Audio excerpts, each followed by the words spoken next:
Hi guys! Magandang buhay everyone! For today's video, nagluto po kami ng Shanghai. Paborito po ng anak ko yan Shanghai. Tapos no rice daw po kami ngayong araw na to.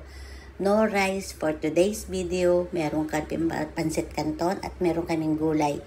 Meron kaming salad, meron kaming cucumber, lettuce at saka kamatis.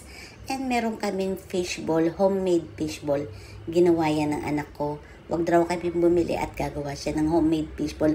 At gumawa rin po siya ng homemade sauce. Ayan po. Ayan po ang aming dinner for today's video. Mga ka-reels, Reels family, mga kamamo. At siya nga po pala, meron din kaming drinks. Ayan. Meron kaming Starbucks coffee. Ako, pineapple juice ako. Sa kanila yung iba. Kasi hindi pwede sa akin masyadong matamis. So, ayan po ang ating fishballs, homemade fishballs. Ayan po. Ginawa po yan ng anak ko. So, thanks for watching guys. Bye!